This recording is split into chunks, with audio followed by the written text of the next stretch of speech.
Hi hello കൂട്ടുകാരെ, ഇന്നത്തെ വീഡിയോയിലേക്ക് എല്ലാവർക്കും സ്വാഗതം. അപ്പോൾ ഇന്നത്തെ വീഡിയോ മുൾട്ടാണി മിട്ടിയുടെ വീഡിയോയുമായിട്ടാണ് വന്നിരിക്കുന്നത്. തിളക്കമുള്ള ചർമ്മത്തിനും മുഖത്തിനും മുൾട്ടാണി മിട്ടിയുടെ ഗുണങ്ങളും ഉപയോഗങ്ങളും എല്ലാം നമുക്കറിയാം. അപ്പോൾ വീഡിയോയിലേക്ക് പോയാലോ? അപ്പോൾ നമുക്ക് എന്താണ് മുൾട്ടാണി മിട്ടി എന്നറിയാം. ഇതൊരു കളിമണ്ണാണ്. ഇതിൻ്റെ നേർത്ത ഘടനയും ഉയർന്ന ജലാംശവും കളിമണ്ണിനെ അപേക്ഷിച്ച് സവിശേഷതയുള്ളതാണ്. മുൾട്ടാണി മിട്ടിക്ക് നിരവധി ഗുണങ്ങളുണ്ട്. ഇത് മികച്ച ഒരു ക്ലെൻസറാണ്. ചർമ്മത്തിലെ വിഷവസ്തുക്കളെയും അധികം എണ്ണ, മാലിന്യങ്ങൾ എന്നിവയെ ആഗിരണം ചെയ്യുകയും ചെയ്യുന്നു. എക്സ്ഫോളിയേറ്റ് ഗുണങ്ങളടങ്ങിയ മുൾട്ടാണി മിട്ടി ചർമ്മത്തിലെ മൃതകോശങ്ങളെ നീക്കം ചെയ്യാനും സുഷിരങ്ങൾ വൃത്തിയാക്കാനുമെല്ലാം സഹായിക്കും.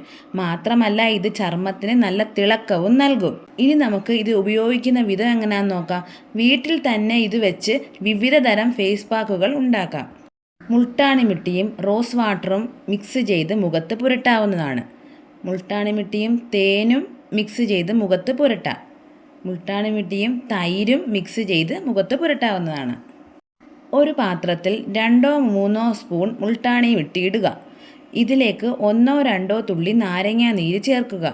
ഇതിലേക്ക് പാലോ അല്ലെങ്കിൽ റോസ് വാട്ടറോ ചേർത്ത് പേസ്റ്റ് രൂപത്തിലാക്കുക. ഇത് മുഖത്തിട്ട് 20 മിനിറ്റ് കഴിഞ്ഞതിന് ശേഷം കഴുകിക്കളയാവുന്നതാണ്. ഇനി നമുക്ക് തക്കാളി നീര് വെച്ച് ഇതെങ്ങനെ ഉപയോഗിക്കാമെന്ന് നോക്കാം. ഒരു ബൗളിൽ തക്കാളിയുടെ നീരെടുക്കുക. അതിലേക്ക് 1 സ്പൂൺ മുൾട്ടാണി മിട്ടിയും ചന്ദനപ്പൊടിയും ഇത്തിരി മഞ്ഞൾപ്പൊടിയും ചേർത്ത് നന്നായി മിക്സ് ചെയ്യുക. ഇത് മുഖത്ത് തേച്ച് പിടിപ്പിച്ച് 15 മിനിറ്റിന് ശേഷം കഴുകിക്കളയാം. ഇനി റോസ് വാട്ടർ ഉപയോഗിച്ച് എങ്ങനെ ചെയ്യാമെന്ന് നോക്കാം.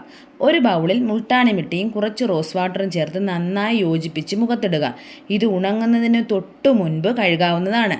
ചർമ്മത്തിലെ അഴുക്ക് നീക്കം ചെയ്യാൻ ഇത് നല്ലൊരു ഫേസ് മാസ്ക് കൂടിയാണ്. മുൾട്ടാണി മിട്ടിയും കറ്റാർ വാഴയുടെ ജെല്ലും മിക്സ് ചെയ്ത് മുഖത്തിടാം. ഇവയെല്ലാം 15 മിനിറ്റ് മുഖത്ത് വെച്ച ശേഷം കഴുകിക്കളയാവുന്നതാണ്. ഇങ്ങനെ ആഴ്ചയിൽ 3 തവണ ചെയ്യുകയാണെങ്കിൽ നിങ്ങളുടെ ചർമ്മത്തിന് വളരെയേറെ മാറ്റം ഉണ്ടാകും. കൂടുതൽ പേർക്കും യോജിക്കുന്ന മുൾട്ടാണി മിട്ടി ചിലർക്ക് അലർജി ഉണ്ടാക്കാം. അങ്ങനെ അലർജി ഉണ്ടോ എന്ന് അറിയാൻ വേണ്ടിയിട്ട് പാച്ച് ടെസ്റ്റ് നടത്തി നോക്കി മാത്രം ഇടുക. അപ്പോൾ നമ്മുടെ ഇന്നത്തെ മുൾട്ടാണി മിട്ടിയുടെ വീഡിയോ കൂട്ടുകാർക്കെല്ലാം ഇഷ്ടമായെന്ന് വിചാരിക്കുന്നു. പുതിയൊരു വീഡിയോയുമായി ഞാൻ വീണ്ടും വരുന്നതായിരിക്കും. ഇതുവരെ സബ്സ്ക്രൈബ് ചെയ്യാത്ത കൂട്ടുകാർ സബ്സ്ക്രൈബ് ചെയ്തൊന്ന് സഹായിക്കണേ. അപ്പോൾ ടാറ്റ, okay, bye bye, see you. വീണ്ടും കാണാം.